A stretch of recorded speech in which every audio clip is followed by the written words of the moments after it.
When he was growing up in Harlem 3/4 of a century ago, the schools were good. In recent years, Harlem has once again produced some very good schools, charter schools, and he found that intriguing. Today, one day after his 90th birthday, Thomas Sowell on his new book, Charter Schools and Their Enemies. Uncommon Knowledge now.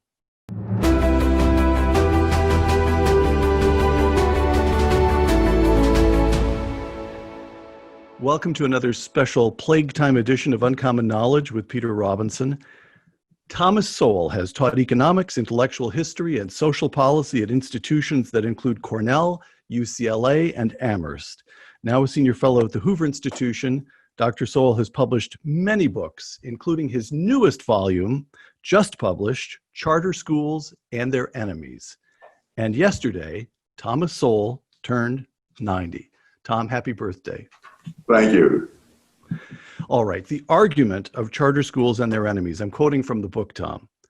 Charter schools, and especially some particular networks of charter schools located in low-income Black and Hispanic neighborhoods, have achieved educational results not only far above the levels achieved by most public schools in those neighborhoods, we're talking about New York City neighborhoods, but sometimes even higher educational results than those in schools located in affluent white neighborhoods. No one expected that. Put kids in good schools and they'll learn. And in Black and Hispanic neighborhoods, that comes as a surprise. Why should it come as a surprise to so many? Because they've heard 1,000 excuses as to why they can't teach them in these neighborhoods, that the kids are poor, that all sorts of things are wrong, except that nothing is ever thought to be wrong with the public schools themselves. Right. It's always somebody else who is responsible. The society should have solved the integration problems, etc. All right. Let's define terms. Charter schools differ from private schools because charter schools remain publicly funded. But how do charter schools differ from other public schools? They differ from the fact that the biggest difference is that children are assigned to go to particular public schools. No children are assigned to go to charter schools. The people who apply for charter schools are then selected by lottery. And so the charter schools themselves, well, let me put it differently. Traditional public schools are radically different from almost any other institution in society, whether these are hospitals, sports arenas, automobile dealerships, churches, or whatever, and that any institution, in order to survive as an institution, has to have some clientele that it must please enough for the clientele to come to them. Traditional public schools are radically different in that compulsory attendance laws provide them with a clientele. The clientele has no choice in the matter, and there is no competition among different traditional public schools because each one has a monopoly in its own district. Charter schools are more like other institutions. It survives as an institution only to the extent that it can attract people there voluntarily. Right. What about teachers in charter schools? Unionized, not unionized, a mix? How does that work? In the most charter schools, the teachers are not unionized. In the traditional public schools, the teachers are unionized. And of course, the teachers' unions are well aware of this distinction, which has some huge financial implications for them. Right. All right. Back to the book, you mention charter schools in a number of places across the country, but you focus very intently on charter schools in New York City. You go through the data in great detail. Let me quote you. New York City has a substantial sample of ethnically and socioeconomically comparable students whose educational outcomes can be compared, close quote. Can you explain that just to the extent of a sentence or two? Yes. Many of the people who are defending the traditional public schools or attacking the charter schools say the charter schools don't get any better results as a whole than the traditional public schools as a whole. it's one of many statements that is technically true and grossly misleading at the same time. White students and Hispanic students constitute a majority of all the students in traditional public schools. Black students and Hispanic students are a majority in the charter school. Did I say white and Asian students? Yes. You said white and Asian. All right. Well, in the White public and schools, white and Asian. Right. Right. Charter schools, Black and Hispanic. For generations, white and Asian students have been scoring higher on tests than Black and Hispanic students. So to say that they're only equal now is to say that this gap that people have been agonizing over for years has now been closed. Is to state what is relevant. I mean, both statements are true. One is true and misleading. The other is true and has some effect to it. Right. So I'm going to quote, you just mentioned it, but I'm going to quote this summary of your central finding in charter schools and their enemies. New York City charter schools that have had no capacity to end poverty or racial concentrations of minority students, that is, they're in the neighborhoods that they're in, they take the students who are selected by lottery, they can't affect the poverty of the background of those students, they can't affect the racial makeup of those students. Nevertheless, these charter schools have closed the racial gap in education, close quote. Now, the first time you present this finding, it's in a section where you're being relatively analytical and frankly, a little bit dry. But that goes off like a cannon shot, doesn't it? You mean to tell me we have discovered how to close this educational gap that has been a wound in the nation for decades? Yes. And that the people who do it are being attacked after they've done it. All right. That's the finding. Let's just go through. This is charter schools and their enemies. And we'll come to the enemies in a moment. But a lot of people of goodwill have in their minds various arguments against charter schools that they've picked up during, well, here in California, during ballot initiative contests and so forth. Let's just go through these. Yes. Charter schools cream away the best students, the smartest kids, the motivated kids, and that leaves public schools with the worst students. In other words, the kids do better in charter schools because they're better students in the first place. Tom? It sounds so on the surface, it sounds very plausible. In reality, the children who get into the charter schools are chosen by lottery. And as in other lotteries, a very small number of people win and a very large number lose. And so when, say, 17,000 applicants for 3,000 places in the Success Academy charter schools are chosen, Success Academy takes 3,000.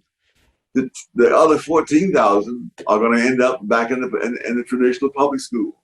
So the charter schools take a fraction of the applicants.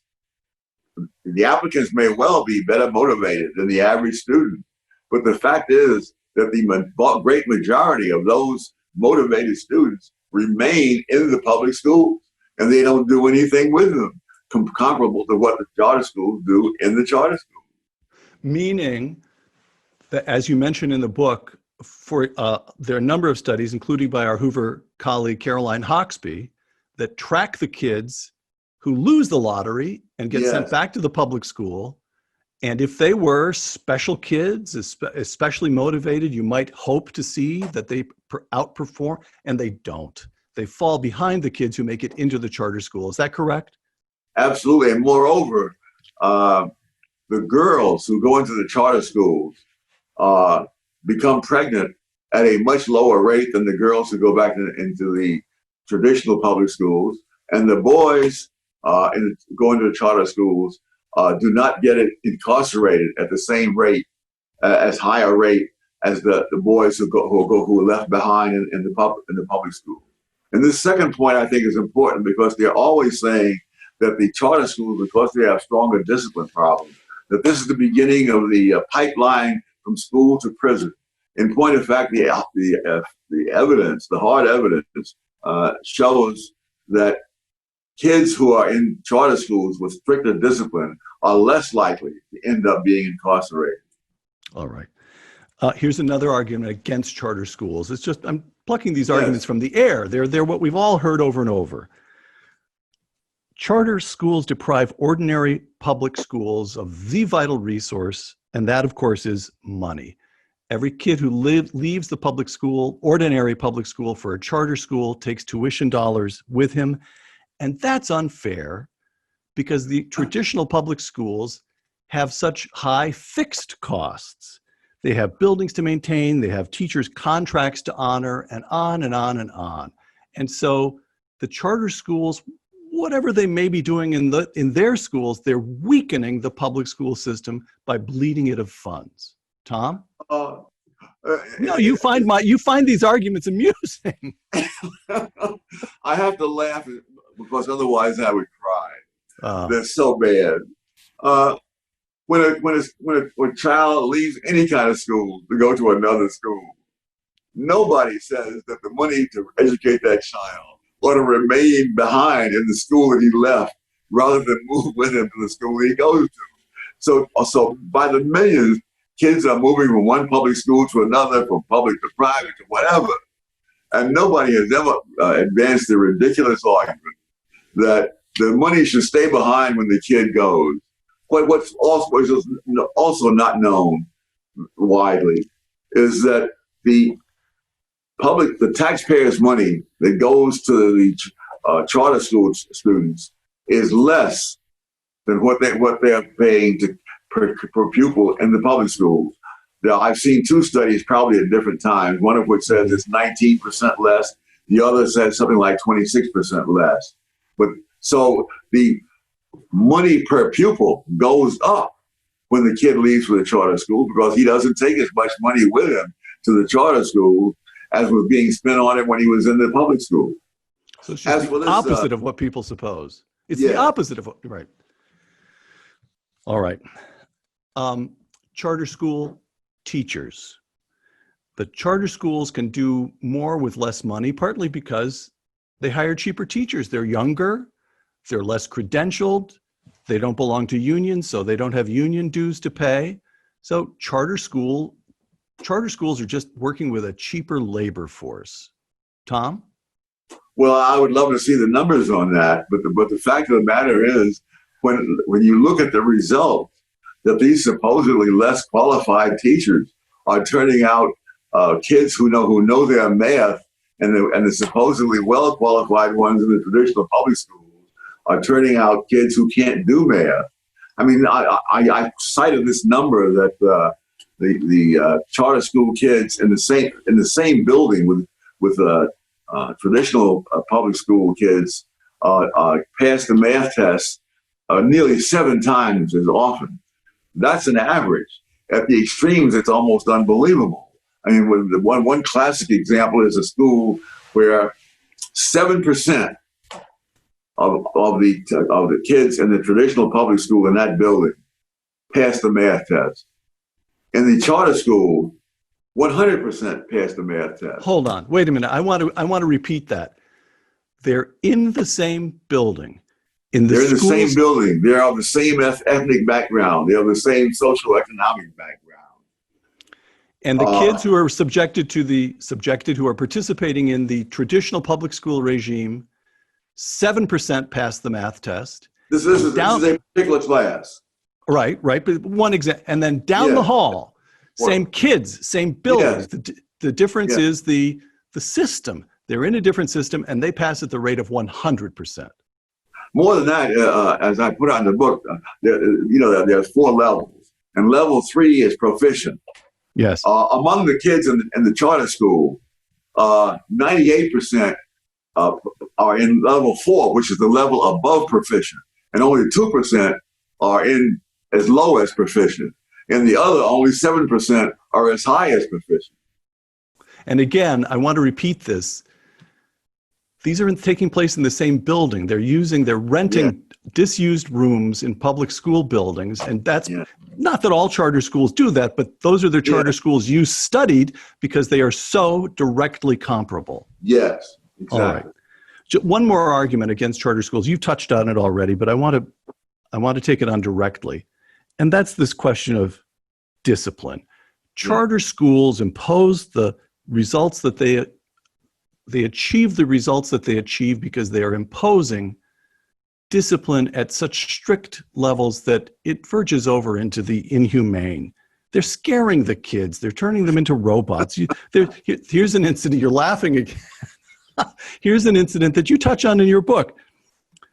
Charter school in New York that turned a little kindergartner away. Go home. You can't come in today because the kindergartner was wearing the wrong socks. Now, yeah. Tom, that's taking things too far. Don't you agree? It was the first day of school. Mm-hmm. And the first thing they want the child to understand that rules are there for a reason. And that if you don't follow the rules, you don't belong in there. And that is enormously important. The socks themselves don't matter. I don't think it matters 2 cents worth. But what you must establish in the child's mind that rules are there, and when you disobey them, there are consequences. And so when he misses one day of kindergarten, and the next time he comes in, he'll have his uniform properly on him, and they'll let him in. But if you're not going to have, if you're going to have rules without consequences, you don't have rules. You just have suggestions. All right. Now we come to charter schools and their enemies. Tom, 2 quotations. This is from an article in the New York Times. This is just months ago. The city, New York City, the city and state's political forces have turned decisively against charter schools over the last few years. Close quote. Here's the second quotation. This is Tom Sowell in Charter Schools and Their Enemies. How can success be so unwelcome? Close quote. Charter schools producing results among the very disadvantaged kids in the very neighborhoods that New York's liberal establishment claims to most want to help. And it is that very liberal establishment that has arrayed itself against those same schools. What is going on? Well, they understand that if 50,000 kids on waiting lists to get into charter schools are able to do so, and the per pupil allotment of money is $20,000, more than $20,000 per student, that means that the traditional public schools will lose more than $1 billion a year. And the public schools are in no mood to lose that kind of money. And the teachers' unions are by no means in a mood to lose that many teachers' jobs and the union dues that those teachers pay. It's bigger than that even. There is a whole way of life that has come about in the traditional public schools. There's no way that they can compete with the charter schools without changing that profoundly. For example, the ironclad job protection that the teachers have, so that teachers who have done all kinds of terrible things remain on the payroll because it is just too expensive to get rid of them. My gosh, they had one class of teachers who did no teaching at all and would just report to some vacant room and sit there during the day, and they would collect full pay and collect seniority and their various benefits and so forth, because the cost of firing them is prohibitive. It's prohibitive in financial terms and in time. If you want, in money terms, a study has shown that to fire a teacher for incompetence, it takes an average of 830 days, which is more than 2 years, and costs an average of $313,000. And that by no means guarantees that you'll be able to do it. And it doesn't even take into account that there's a whole labyrinthine procedure that you have to go through. And the principal will have to use a huge amount of his time jumping through all these hoops in the hopes of getting rid of such a teacher. And so they're kept in the school. They are not tested. They're not judged by how well the students learn. They will not be.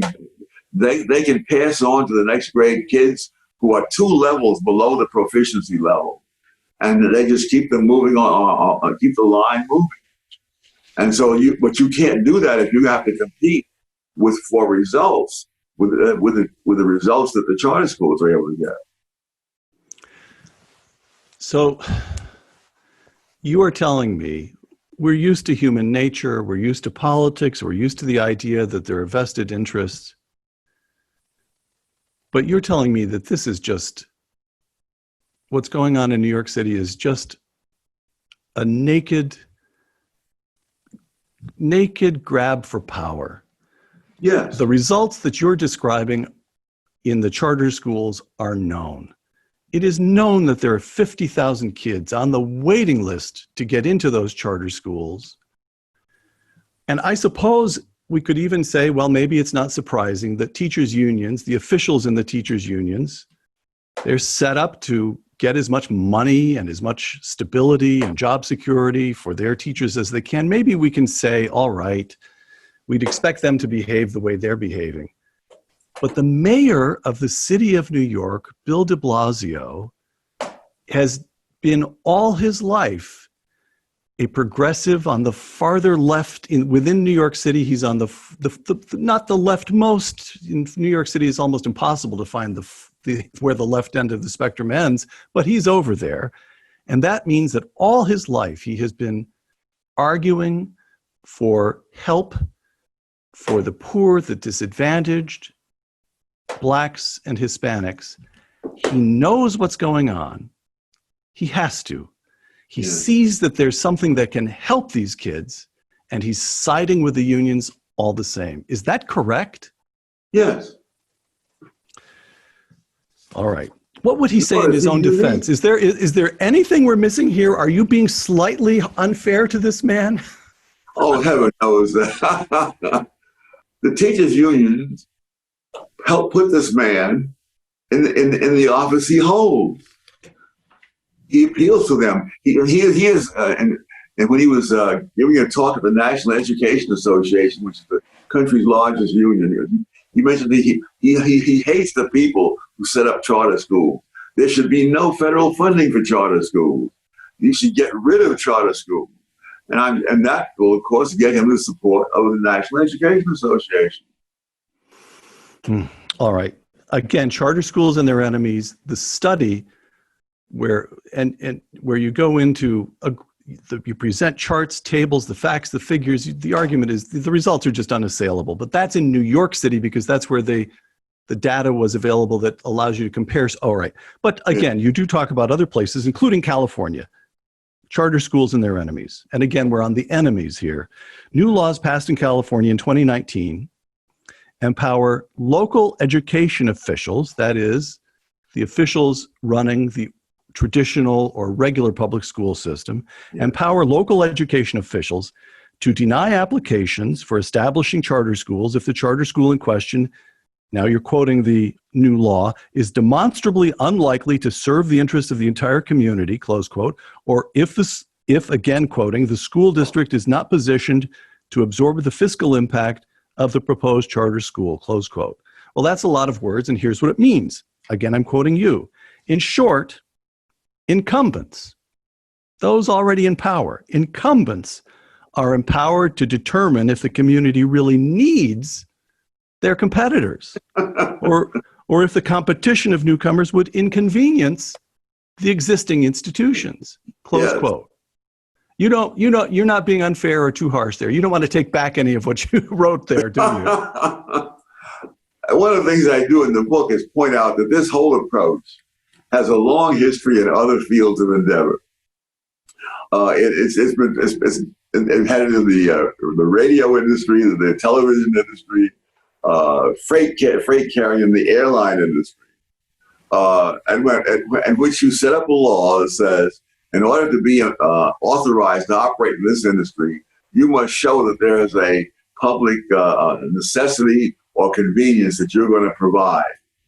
And this will, of course, be judged by people who are looking at your impact on the existing people in the industry. And that, for decades, as more and more people were taking the airlines, they never could seem to find a need for any more airlines to come into the industry. Because they realized that if you had competition, some of the existing airlines would go bankrupt. And when they finally, and it was during the Carter administration, one of the few things that was done right, they got rid of this legislation.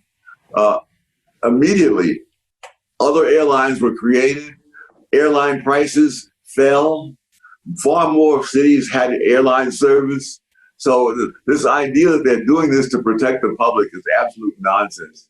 They're doing it to protect the incumbents. Just to give one other example, when FM radio came along, and FM radio has a better sound, which is why most music stations are on FM radio rather than AM. It was technologically available decades before it became widespread, because they were saying this will have a bad effect on the AM stations if we allow FM stations. And so they delayed it for as long as they possibly could. It's absurd when you think about it, but they put it in these wonderful sounding words and hope that you don't think about it. Mm. Tom, well, charter schools and their enemies. Again, we're on the enemies. Teachers' unions, I'm quoting you, teachers' unions are the politically strongest of the organizations opposed to charter schools. They possess millions of members and make millions of dollars in political campaign contributions, close quote. Now, here's something, I'm sure you've heard this, and I've heard it over and over again. Wait a minute. All right, advocate for charter schools if you want to, but don't bash the good people who are trying to make the public school system work.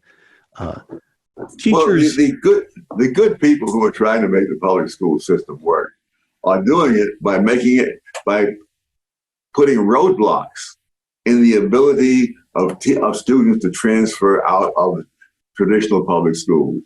One of those roadblocks is simply laws that give an arbitrary number as a limit to the number of charter schools that can be authorized.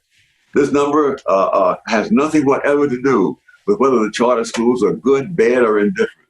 It has nothing to do with whether the existing traditional public schools are good, bad, or indifferent. It's an arbitrary number, which means that in New York, the Success Academy Network, for example, which received over $9 million from federal money last year, is unable to expand because they're up against this magic number. And therefore, no matter how well they train the students, or how badly the other schools are training them, they simply cannot expand. In cities across the country, there are places where there are vacant buildings that have been vacant for years, school buildings. And they block the charter schools from getting into those school buildings, because if they get into those school buildings, they will have classrooms in which to take the kids who are on the waiting list. In some places, they have actually demolished school buildings, making sure the charter schools can't move into them. So these are the good people that you speak of, who are really trying to protect the traditional public schools. I'm going to take one more Sally. I know I take my life in my hands when I try again against you, Tom. But how all of us can picture teachers in the public, well, those of us who went through the public school system in the old days. Ordinary teachers, in my experience, tend to be very good people. I guess what I'm asking is, what happens?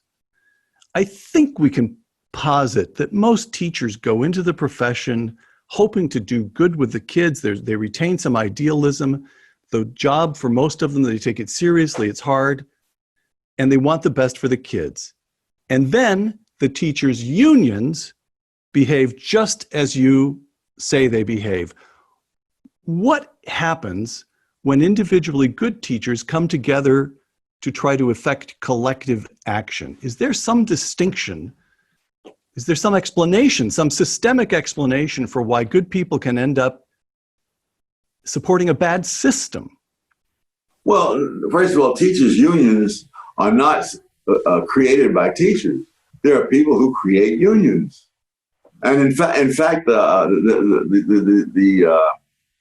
the interests of the teachers' unions can be opposite to those of the teachers. For example, if there's a large increase of money into the school system, and they're always saying it's underfunded, no matter how much no matter how many billions of dollars go down a bottomless pit. When the money is out there and available, you could use that money to raise teachers' salaries. That would be good for the teachers. It would be bad for the teachers' unions. The teachers' unions get more dues if instead of raising the teachers' salaries, you create more jobs, more teachers' aides, more counselors, more nurses, more this, more that, more bureaucrats in the system, because all those people will be paying union dues. Whereas if you simply have higher paid teachers, you don't get any increase in union dues. All right.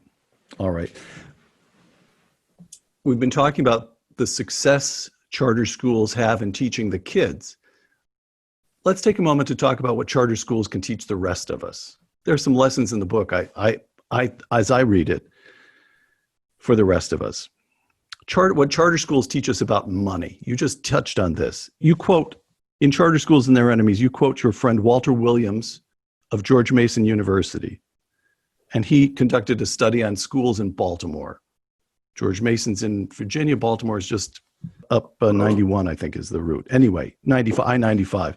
Here's Walter Williams. In 2016, in 13 of Baltimore's 39 high schools, not a single student scored proficient on the state's mathematics exam. Not one. Citywide, only 15% of Baltimore students passed the state's English test.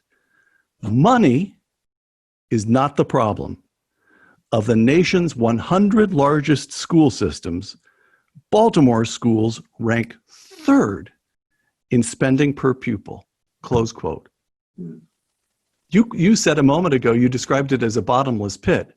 Yeah. You spend the third highest amount per pupil of 100 big systems, and you end up with 13 high schools in which not a single kid, not one, can pass the mathematics exam at a proficient level.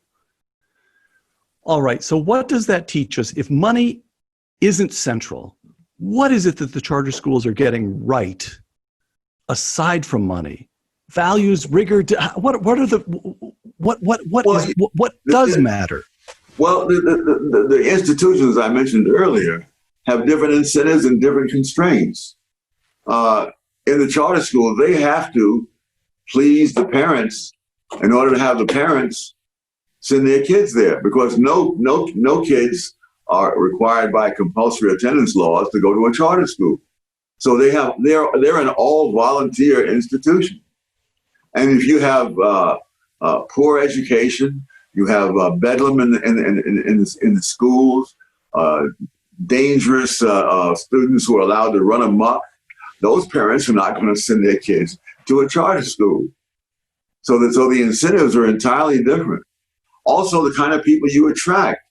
The charter schools do, in fact, keep track of how each teacher, how the students of each teacher turn out when they test them. And if you have a teacher whose kids keep flunking the test, that teacher is not likely to survive very long in a charter school. That teacher can survive for half a century in the traditional public school. And moreover, the people in the traditional public schools and those who are defending them are absolutely opposed to having these annual tests that they have. And they have good reason to be opposed to them, because those tests show just how badly the kids are being educated in their school. There was when the first KIPP, which is one of the charter school network, the first KIPP school was put into a traditional public school building in the South Bronx years ago. That they were allowed in only when they agreed to the precondition that there would be nothing inside or outside that building to indicate that there was a second school in there. When the tests were given, they initially, instead of allowing them to publish their test scores separately, they lumped together all the test scores for all the kids in the building. Wow. Someone who tried to do a study in those early years was unable to find anything. Of course, now that we have the New York State Education Department publicizing this on their website, and we find out what's happening, we can understand why they didn't want those separate test results to go out, because they would have shown that the charter school kids were doing fine, and the ones in the same building with them in the regular public schools were failing terribly. Got it.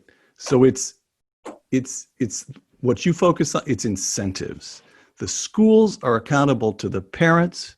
Yes. And the teachers are accountable to the principals because the schools are accountable to the parents. It's accountability. Yeah, and they're accountable for results. See, one of the arguments against charter schools is that they're not accountable. And what they mean is they don't have all these enormous numbers of rules that you have in the public. You're accountable for following those rules. You are not accountable for the end results educationally for the students. Right, right. What charter schools teach us about, I don't even know how to put this, culture, ordinary neighborhood culture, I guess is the way to put it. I'm quoting you again, Tom. Charter schools and their enemies. An empirical study of more than 90,000 Black, white, and Hispanic students in grades 7 through 12 found that among Black and Hispanic students, whose grade point averages are above some level, 2.5 among Hispanics and 3.5 among Blacks, they have fewer friends of their own ethnicity. Yes. That is, Black and Hispanic kids who are good students seem to start losing friends among their own ethnicity. Yeah. And then you quote Roland Fryer, Professor Roland Fryer of Harvard, concluded that this pattern, quote, is most prevalent in racially integrated public schools and is less of a problem in the private sector and in predominantly Black public schools, close quote. Untangle that. What's going on there? See, the people who have been saying that the way to get Black kids to have better educational results is to put them in the school with white kids. And it sounds plausible, but the problem is they don't follow up by factually verifying that. And in fact, when you create an almost impossible situation. If the Black kids have had very poor education before they go into the white school, they're going to be concentrated in the lower levels of each grade. But those particular Black students who follow the same kinds of regimen that the white students follow tend to get the same kind of results that the white kids get. Right. They go into the AP classes and so forth. And the other Black kids then resent that because they seem to be repudiating their own people and joining the whites. And these are kids, after all. These aren't adults. And so these kind of ideas lead them to be very hostile. There was a Black elite school in Washington many years ago called Dunbar High School, and they got all kinds of outstanding results. One figure, 1953, 81% of Dunbar graduates went on to college, which was higher than for any white public high school in Washington, D.C. All right. Dunbar High School was enormously controversial within the Black community. Oh, really? Yes. And it lasted for heaven. When there was a debate when they got a new building, whether to save the old building as a monument and so forth. And the bitterness that was brought out produced a legal case that went all the way up to the Federal Circuit Court of Appeals. And when the Circuit Court of Appeals ruled that the building could be torn down, there were members of the Washington, D.C. City Council who said Dunbar represents a model of elitism among Blacks that should never arise again. And so, people who have been successful in education, Escalante, for example, Jaime Escalante, who had in LA or Southern California, as I recall, calculus to Hispanics, and some high percentage of all the Hispanics in the country who passed the AP calculus test came out of his class, whereas the rest of the school couldn't do it. He was disliked in the school. He was treated so shabbily that he left. The resentment is that Dunbar High School in Washington was teaching Black kids to be white. It was that's essentially it. That it was somehow being unfaithful to the Black community or insulting. Yes. I see. Yes. And so in schools, in these charter schools in New York that you were studying, that effect does not seem to No, doesn't seem to be because all the strong. kids who are there, most of the kids who are there precisely because they want to get an education or their parents want them to. And so when you do better in that set situation, you're fine. But you have a 4.0 average and you're Hispanic in a predominantly white school, you lose your Hispanic friends. So, Tom, you know why this is very hard to accept, for me at least, because you're saying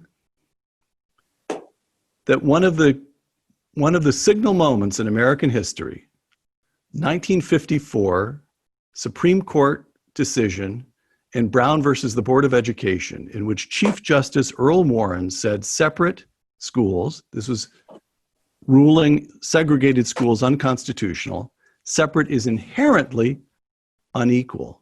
Yes. And are you saying in certain circumstances, separate may be better for the minority kids themselves?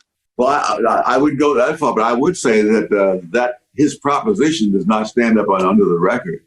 And I use an example in the book of the time before blacks were allowed in the major leagues. In those days, there was a separate black league for black players. Jackie Robinson and others came out of that. Once the color barrier was taken down in the major leagues, there were 7 consecutive years when no white player won the National League's Most Valuable Player Award. Separate was not unequal. Right. What happens very often is there's a wrong idea, namely that it's okay to segregate the black kids. Great, you go against that, but very often you go too far in the opposite direction and you say if it's all black, then it's inherently unequal. That's going a bridge too far, as they say. All right. So tell me if this is a fair summary statement. I found this again in the book. Charter schools and their enemies. Quote, racially homogenous schools should not be sought as a goal. Yes. No segregation. That was a stupid, pernicious idea. We're far better off without it. No segregation. Yeah. Jim Crow should stay in its grave. Right. But where charter schools are located in predominantly black and or Hispanic neighborhoods, the reality of educational success should not be sacrificed for the rhetoric of integration or diversity. Close quote. Absolutely. All right. Last question here about what charter schools teach us, what they teach us about root causes. This is another argument that we hear all the time. You mentioned it at the very top of the show. It may be most associated with the education expert, Professor Diane Ravitch. And she argues that in assessing underperforming urban schools, the poor performance of the students shouldn't be blamed on the schools. It should be blamed on the root causes, such as the students' socioeconomic background. The kids are poor. They come from ethnic groups that have suffered, in the case of African Americans, decade after decade after decade of prejudice and bias. That's the problem. And you can't ask schools to fix that, Tom Sowell. You have to take the root causes into account. Tom? Well, I love root causes because the people who say those magic words see no reason to look at anything so mundane as facts. It so happens that the Success Academy Charter School Network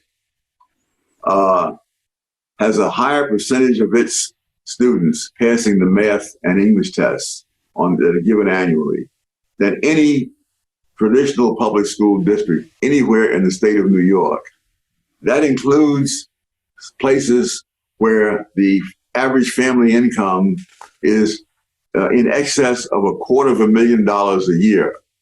The average family income of the kids in the Success Academy schools is $50,000 a year.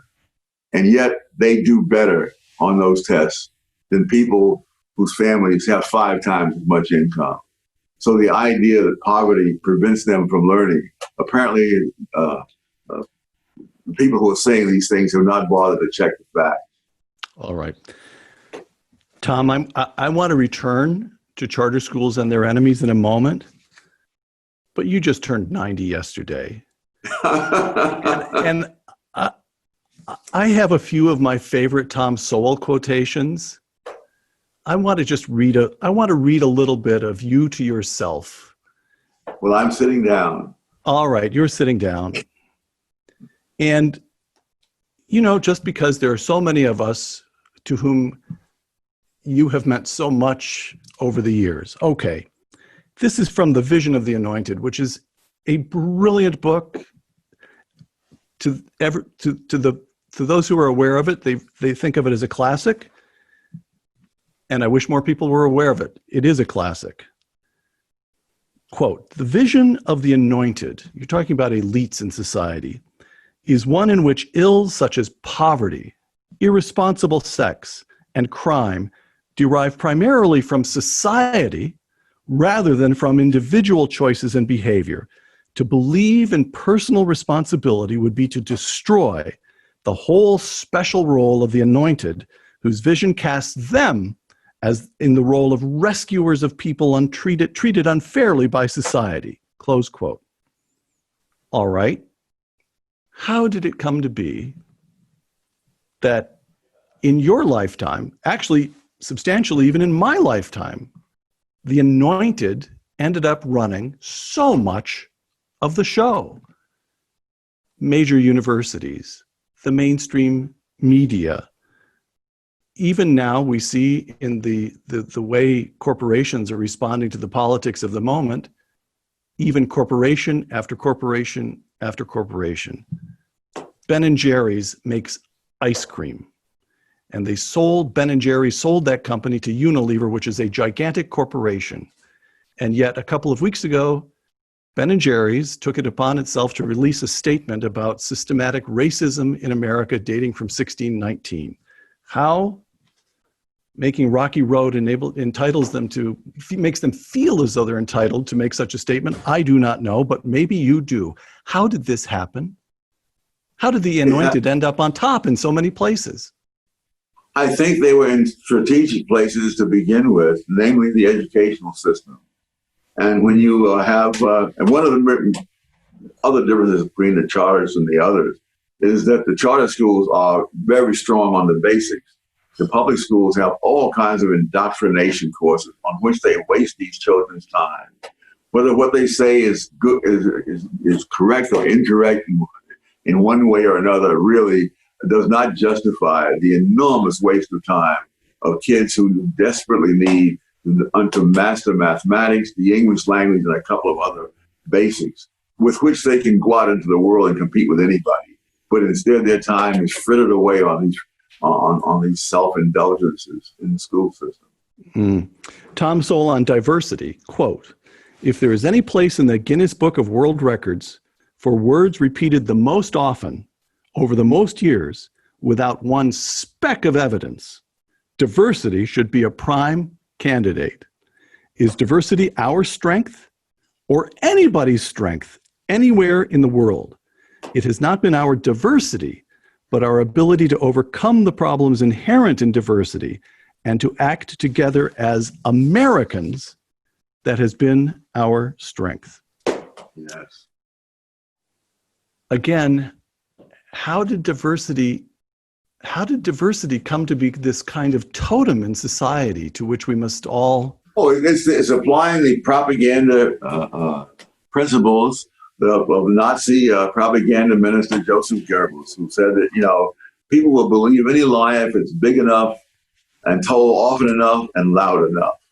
And this lie has been told. If you look at, diversity is really another name of what used to be called balkanization. And they had to get rid of that because if you looked at the Balkans, you would see that the horrors that have gone on there have outstripped anything that's ever happened in the United States. Back in the 1970s, when I was running a research project in Washington on American ethnic groups, a Yugoslav scholar came by to visit me, and he said, "You think blacks and whites in America have a problem? The problems of blacks and whites in America is nothing compared to the problems of Serbs and Croats in Yugoslavia. And if you read the horrors that have occurred there, I'll just mention one: throwing people's babies in the air and catching them on bayonets and forcing the parents to watch it while it happens. I mean, we have not reached that point yet, even though we are headed in that direction. Diversity is not their strength. The ability to deal with the problems of diversity, that is our strength. All right. Or was. Tom Sowell on government assistance, quote, "Do people who advocate special government programs for blacks realize that the federal government has had special programs for American Indians, including affirmative action, since the early 19th century, and that American Indians remain one of the few groups worse off than blacks?" Close quote. Yes. So the point there is, do not look to government action or to politics to solve anybody's problem. The point is that if you think that the government action is the answer, at least look at the facts and test your belief against facts, rather than just keep repeating words that are popular. All right. By the way, the California legislature, I don't know whether, I can't sort out whether it's actual legislation or it was a resolution, non-binding resolution. In any event, something moved in the California legislature calling for formal reparations to African Americans. How do you respond to that? One, I know and they know it's not going to happen. So what we're looking at is someone who wants votes or followers, and that this will get them votes or get them followers and finances. But it's not, all it will do is simply tear the country apart. All right. Back to charter schools and their enemies. Once again, I want to repeat that central finding. Charter schools located in low-income Black and Hispanic neighborhoods have achieved educational results not only far above the levels achieved by most public schools in those neighborhoods, but sometimes even higher educational results than those in most schools located in affluent white neighborhoods, close quote. Tom, at a moment when the country is tearing itself apart over questions of race and inequality, over all of it, Tom Sowell steps forward and says, wait a moment, there's a way out. And it's not a particularly surprising way out. Good schools. Give Black kids and Hispanic kids good schools. They'll be fine. And we know they'll be fine because that's what the data shows. Yeah. It is as if we were all in a burning house. And Tom Sowell said, everybody, there's an open door. Let's just walk through. Let's just walk through. And I don't know if I look at this and I think to myself, Tom is able to remain calm about this, but it is beyond infuriating. It's a kind of madness. It's as if there's an open door in a burning house and Bill de Blasio is trying to keep it shut. Yes. Oh, I'm not always this calm. Otherwise, I wouldn't have spent the time that I spent. That I have invested more in this book than in any other book that I've written, because I realize just how big the stakes are. That there are kids for whom education is their one big opportunity for a much better life, and there are people out there stopping them from getting it because it would interfere with the prerequisites of the adults in the system. Last question. I'd like to close, if I may, in a moment by asking you to read the closing passage from the book. But two things happened yesterday. One was that you turned 90, and the other was that Charter Schools and Their Enemies was published. Yeah. And by the way, it's not as if you just awoke after a long retirement slumber. I've added it up. You've written a new book or re-edited, produced a new edition of a book about every 18 months since turning 80. Yeah. And Tom, I don't know, I have news for you. You haven't had anything to prove to anybody in a quarter of a century at least. Yeah. What keeps Tom Sowell, 90 plus 1 day old, going? Why do you're not just going, you're fighting. Let's face it. Yes. This book is a polemic. You want action to follow from this book. I am hoping it's desperately needed. And there are people who are organized to try to make sure that these kids do not escape the traditional public school and cost them money, union dues, and teachers' jobs in the traditional schools. If the charter schools get going and all these kids get off the waiting list, they're going to have to change the entire way of life in the traditional public schools, and it will not be pretty. It won't be pretty. It'll be pretty for the kids. Yes. Yeah. Tom, would you read the closing passage from Charter Schools and Their Enemies? This is especially important when considering children from a cultural background lacking the advantages that are common among children born into more fortunate circumstances. Children who have not received at home the educational, behavioral, and other foundations for making the most of their natural ability must get those things in school. These are the plain and harsh realities of circumstances. The stakes are huge, not only for children whose education can be their one clear ticket for a better life, but also for a whole society that needs more productive members, fulfilling themselves while contributing their talents to the progress of the community at large. Children who emerge from their education with a mastery of mathematics, the English language, and other fundamentals are ready to be those kinds of people, regardless of what color or class they come from. No narrow vested interest of adults, whether financial, political, or ideological, should be allowed to block that. Dr. Thomas Sowell, author of Charter Schools and Their Enemies. Thomas Sowell, age 90 and still swinging. Thank you. Thank you, Peter. And happy birthday again, Tom. And Tom, will you do me a favor? Yes. Take the afternoon off, will you please? I wish I could. For Uncommon Knowledge, the Hoover Institution, and Fox Nation, I'm Peter Robinson.